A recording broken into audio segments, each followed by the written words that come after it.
السلام عليكم ورحمة الله وبركاته. الحمد لله رب العالمين، والصلاة والسلام على أشرف الأنبياء والمرسلين نبينا محمد وعلى آله وصحبه أجمعين وعلى من تبعهم بإحسان إلى يوم الدين. أما بعد، محترم بھائیوں، اللہ تبارک و تعالی نے قرآن کریم میں ہم سب کو ایک اہم عبادت کی طرف ترغیب دی ہے.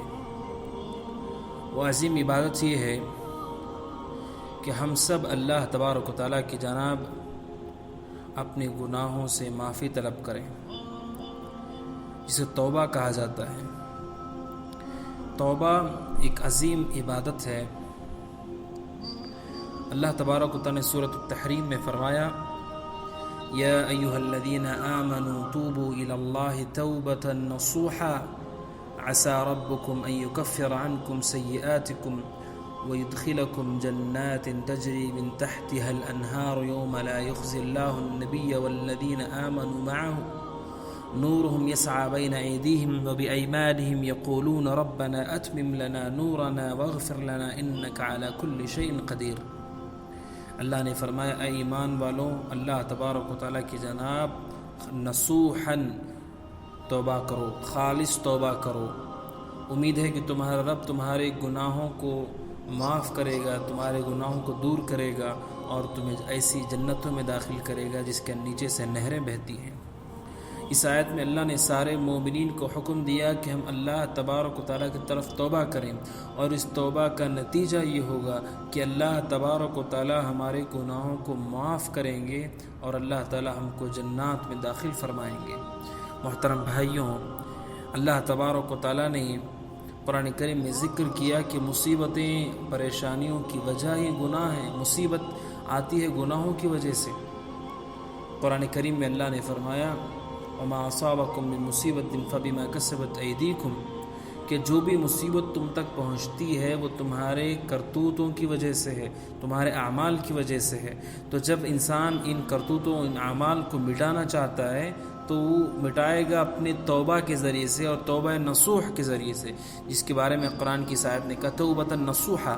توبۃ النصوح کیا ہے؟ اس سلسلے میں حسن بصری رحمہ اللہ کہتے ہیں: ان یکون العبد نادما علی ما مضى، کہ آدمی شرمندہ ہو جو اس نے کیا اس پر، اور یہ ارادہ کر لے کہ دوبارہ یہ گناہ نہیں کرے گا. امام قرظی کہتے ہیں توبۃ النصوحہ یہ ہے کہ آدمی زبان سے اللہ سے تو معافی مانگے، بدن سے، جسم سے اس گناہ سے دور ہو جائے، اور یہ دل کے اندر یہ عزم کر لے کہ دوبارہ یہ گناہ نہیں کرے گا، اور جو اس کے برے ساتھی ہیں، دوست ہیں، ان کو چھوڑ دے. جب یہ چار چیزیں جمع ہو جاتی ہیں تو اس کی توبہ خالص ہو جاتی ہے، جس پر اللہ نے جنت کا وعدہ کیا ہے.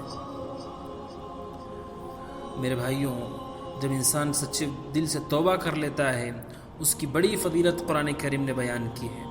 اللہ تبارک و تعالیٰ نے ان کے بارے میں فرمایا: فَأُولَئِكَ يُبَدِّلُ اللَّهُ سَيِّئَاتِهِمْ حَسَنَاتٍ، کہ نہ صرف یہ کہ ان کے گناہ معاف ہو گئے، نہ صرف یہ کہ مصیبتیں دور ہو گئیں، بلکہ اللہ ان کے گناہوں کو نیکی میں بدل دیتا ہے.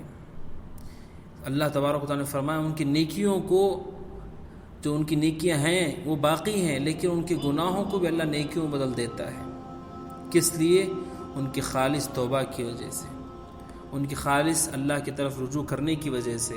اللہ تبارک و تعالیٰ نے سورہ فرقان کے اندر فرمایا: وَمَن تَابَ وَعَمِلَ صَالِحًا فَإِنَّهُ يَتُوبُ إِلَى اللَّهِ مَتَابًا، اور کہا اس سے پہلے إِلَّا مَن تَابَ وَآمَنَ وَعَمِلَ عَمَلًا صَالِحًا فَأُولَئِكَ يُبَدِّلُ اللَّهُ سَيِّئَاتِهِمْ حَسَنَاتٍ وَكَانَ اللَّهُ غَفُورًا رَحِيمًا، کہ ہاں جو توبہ کر لے، ایمان لے آئے اور نیک عمل کرے، اچھا عمل کرے، ہم اس کے سارے گناہوں کو نیکی میں تبدیل کر دیں گے، اور اللہ تعالیٰ معاف کرنے والا اور رحم کرنے والا ہے.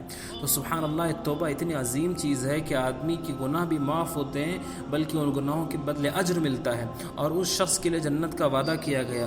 ہم سب کو چاہیے کہ ہم اپنے چھوٹے بڑے گناہوں سے اللہ کی جناب معافی مانگیں، لیکن یہیں پر یہ بات جان لینا ضروری ہے کہ گناہ سے توبہ کرنے کی کچھ شروط ہیں جو اہل علم میں ذکر کیے ہیں قرآن و حدیث کے نصوص کو سامنے رکھتے ہوئے. ان شروط کو سامنے رکھ کر کے توبہ کرنی چاہیے.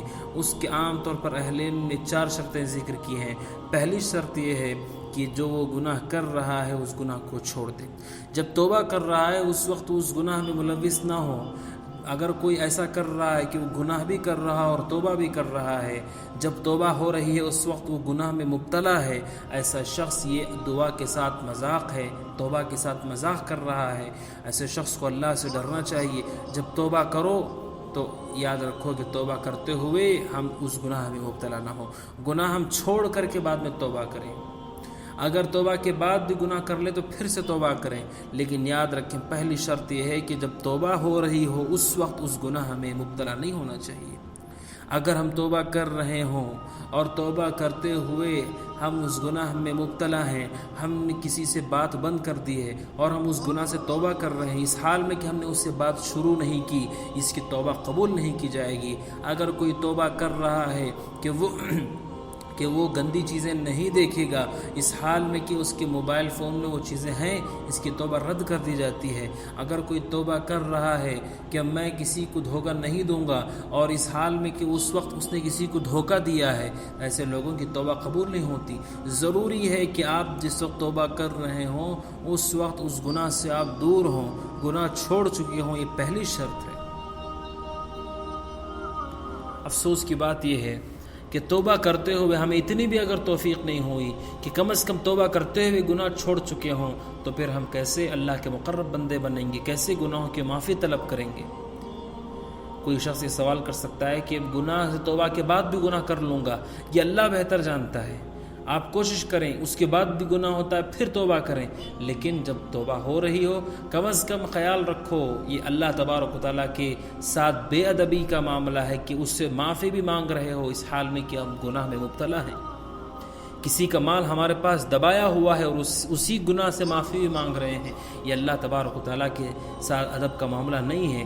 ہم اس گناہ کو فوراً چھوڑ دیں۔ اگر ہم کسی کو تکلیف پہنچاتے ہیں معافی مانگیں۔ اگر ہم نے کوئی گناہ کیا ہے اللہ سے معافی مانگ کے گناہ چھوڑ چکے ہوں، یہ پہلی چیز ہے۔ اور دوسری چیز یہ ہے الندم، کہ ہمیں شرمندگی ہو جو ہم نے کیا اس پر۔ عبداللہ بن مسعود رضی اللہ عنہ کہتے ہیں، مسند احمد کی روایت میں نے نبی کریم صلی اللہ علیہ وسلم کہتے ہوئے سنا الندم توبہ، آپ نے کہا شرمندگی توبہ ہے۔ جب ایک آدمی شرمندگی کر لیتا ہے، اس کے شرمندگی آ جاتی ہے، تو پھر یہ شخص توبہ کے ایک رکن کو پورا کر رہا ہے، ایک شرط کو پورا کر رہا ہے۔ یہ شرمندگی بتاتی ہے کہ واقعتاً اسے احساس ہے کہ اس نے غلط کیا۔ اگر ہم گناہ پہ گناہ کریں ہمیں شرمندگی نہ ہو، یہ ہمارے دلوں کے مردہ ہونے کی دلیل ہے۔ اپنے دلوں کا محاسبہ کرنا چاہیے کہ ہم واقعتاً دلوں کے اندر ایمان باقی رکھے ہوئے ہیں کہ نہیں۔ کیونکہ جو شخص اللہ کی نافرمانی کر رہا ہے اور اسے افسوس بھی نہیں ہے، شرمندگی بھی نہیں ہے، اس کا مطلب ہمارے دل سخت ہو چکے ہیں، پتھروں سے زیادہ سخت ہو چکے ہیں، اس لیے کہ پتھروں میں سے بس اوقات پانی نکل آتا ہے۔ جس سورہ بقرہ میں اللہ نے فرمایا ان من الحجارۃ لما يتفجر منه الانہار، کہا کہ بعض پتھر جس سے پانی نکل جاتا ہے، ثم قست قلوبکم، اللہ نے کہا پھر تمہارے دل سخت ہو گئے، فہی کالحجارۃ او اشد قسوہ، وہ پتھروں کے جیسے ہیں یا اس سے بھی زیادہ سخت ہو چکے ہیں۔ اللہ تعالی ہم سب کو اپنی پناہ میں رکھے۔ تو شرمندگی ہونی چاہیے، ہم احساس کریں کہ ہم نے اس کی نافرمانی کی جس نے ہمارے ساتھ اس قدر احسان کیا، اس قدر ہمارے اللہ تبارک و تعالیٰ نے نعمتیں دی، ہم نے اس کی نافرمانی کی، اس کا احساس ہو کہ ہم اس کو ناراض کر رہے ہیں۔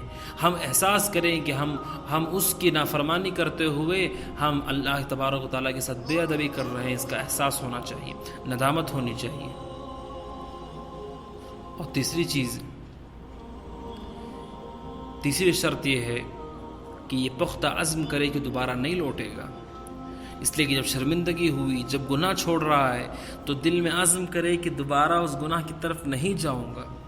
یہ وہ عزم ہے جو آپ کی توبہ کو پورا کر دیتا ہے، کہ جب ہم معافی مانگ رہے ہیں دلوں کے اندر ہمارے احساس ہے کہ اللہ میں دوبارہ اس گناہ کی طرف نہیں جاؤں گا، اور اللہ اس گناہ سے مجھے دور کر دے، جس طرح مشرق و مغرب میں دوری ہے، شمال اور جنوب میں دوری ہے، اے اللہ مجھے اس سے دور کر دے۔ دل کے اندر عزم ہو کہ ہم اس گناہ کی طرف دوبارہ نہیں جائیں گے، دوبارہ واپس نہیں پلٹیں گے، یہ احساس ہو۔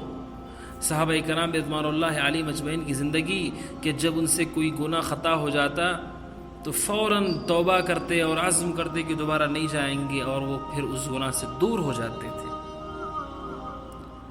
نبی کریم صلی اللہ علیہ وآلہ آلہ وسلم کے پاس ایک نوجوان آیا اور اس نے کہا اللہ کے نبی مجھ سے زنا سرزد ہو گیا، آپ مجھ پر حد قائم کر دیجیے۔ کیوں؟ کیونکہ جب کسی پہ حد قائم کر دی جاتی ہے تو پھر اس کا گناہ معاف ہو جاتا ہے۔ سبحان اللہ، صحابی کا عزم دیکھیے کہ انہیں معلوم ہے کہ زنا کرنے والے کی سزا نکاح کے بعد موت ہوتی ہے، لیکن جب انہیں معلوم ہے کہ اس کی وجہ سے اس کا گناہ ساقط ہوگا، گناہ معاف ہوگا، تو یہ کس قدر قوی اور مضبوط توبہ ہے کہ وہ اس کے لیے بھی تیار ہو گئے کہ موت بھی ان کے لیے ہلکی ہے اس گناہ کے مقابلے میں۔ سبحان اللہ۔ تو یہ احساس اور دل کے اندر مضبوطی کہ ہم دوبارہ اس گناہ کی طرف نہیں جائیں گے، یہ 3 شرطیں اہل علم نے ذکر کی ہیں کہ اس کا ہونا نہایت ہی ضروری ہے تاکہ ہماری توبہ صحیح ہو، ہماری توبہ قابل قبول ہو۔ اور چوتھی چیز اس کا تعلق ہے لوگوں کے حقوق سے۔ اگر ہم نے کسی کا مال لیا ہے، اگر ہم نے کسی کی عزت پہ داغ لگایا ہے، اگر ہم نے کسی کے نفس کو چوٹ پہنچائی ہے، ہم زندہ رہتے رہتے اس شخص سے معافی طلب کر لیں۔ اگر مال لیا ہے مال واپس کر دیں، اگر وہ چیز نہیں ہے تو اسے اس کی قیمت دے دیں یا اس کو راضی کر لیں کہ وہ معاف کر دے، لیکن کوشش کریں کہ کوئی حق ہمارے اوپر باقی نہ رہے، کوئی حق ہمارے اوپر باقی نہ رہے۔ حتیٰ کہ آپ نے فرمایا مسواک کی اگر کاڑی بھی لے رہا ہے بغیر اجازت کے نہ لے، ان سب گناہوں سے توبہ کرے۔ اور اگر وہ طاقت نہیں رکھتا ہے اس شخص تک پہنچنے کی، پہلے تکلیف پہنچا دی تھی، تو پھر اس شخص کی جب ذکر آئے تو اس کے لیے اس کی تعریف کرے اور لوگوں کے سامنے اس کی اچھائی بیان کرے، اور اللہ کے ساتھ جناب اس کے لیے دعا کرے اور اپنی گناہ کے لیے دعا کرے کہ اللہ اس کو معاف کر دے۔ لیکن اگر طاقت ہے تو وہ جائے اور اس شخص سے معافی مانگے اور اس گناہ سے دور ہو جائے، تاکہ وہ اللہ تبارک و تعالیٰ کی جناب سچی توبہ کرنے والوں میں سے ہو جائے، اور اس میں کوئی شرم اور کوئی عیب نہیں ہے۔ اس لیے کہ جب آپ اللہ کے لیے کر رہے ہیں، اللہ تبارک و تعالیٰ اس کا بہترین بدلہ آپ کو دے گا۔ یہ نہایت ہی اہم چیز ہے۔ بعض افراد زبانی توبہ کرتے ہیں، لیکن جب حق واپس کرنے کی بات آتی ہے وہ اس کو واپس نہیں کرتے۔ وہ اس توبہ کے لیے وہ سمجھتے ہیں کہ زبان کا کہہ دینا کافی ہے، نہیں، اگر انسانوں سے مال لیا ہے آپ کو دینا پڑے گا واپس۔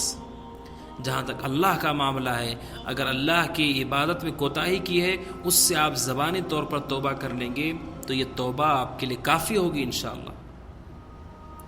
تو یہ توبہ کی شرطیں ہیں، 4 شرطیں ہیں جو اہل علم نے ذکر کی ہیں، ہمیں ان کا خیال رکھنا چاہیے۔ اور یاد رکھیں کہ نافرمانی اگر ہو، توبہ نہ ہو تو توبہ نہ کرنا خود ایک نافرمانی بن جاتا ہے، خود ایک گناہ بن جاتا ہے، یعنی اس کے اوپر گناہ کا جو بدلہ ہے وہ بھی ہے، اور جو اس نے توبہ نہیں کی وہ بھی اس کے لیے مصیبت کا سبب بنے گا۔ لہٰذا ہر گناہ سے توبہ کریں، اللہ تعالیٰ یقیناً اپنے بندوں کو معاف کرنے والا ہے، اور اللہ سے بڑھ کر کون ہے جو معاف کرتا ہو؟ جو رب خود لوگوں کو بلاتا ہو، یدعوکم لیغفر لکم، وہ تمہیں بلاتا ہے تاکہ تمہاری مغفرت کرے، سبحان اللہ۔ اور جو رب یہ کہتا ہو کہ اے میرے بندوں میری رحمت سے مایوس نہ ہو، اس سے بڑھ کر کون ہے جو ہمارے لیے اس قدر احسان کرنے والا ہے؟ لہٰذا اس رب سے مایوس نہیں ہیں، بلکہ اس رب کی طرف ہم لوٹ کر کے اس کی جناب توبہ کریں، تاکہ ہم اللہ تبارک و تعالیٰ کے مقرب بندوں میں شامل ہو جائیں۔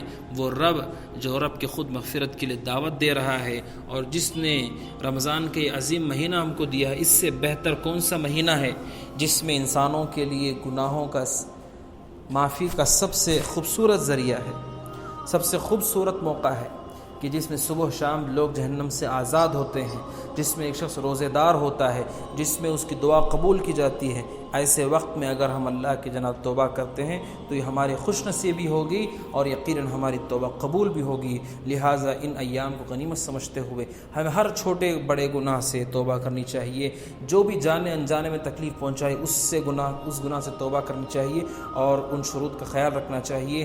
ہم شرمندہ بھی ہوں، گناہ کو چھوڑ بھی دیں، دوبارہ نہ کرنے کا عزم بھی ہو، کسی کا حق مارا ہے حق واپس لوٹائیں۔ اللہ تبارک و تعالی ہم سب کو اس کی توفیق عطا فرمائے، آمین۔ والسلام علیکم ورحمۃ اللہ وبرکاتہ۔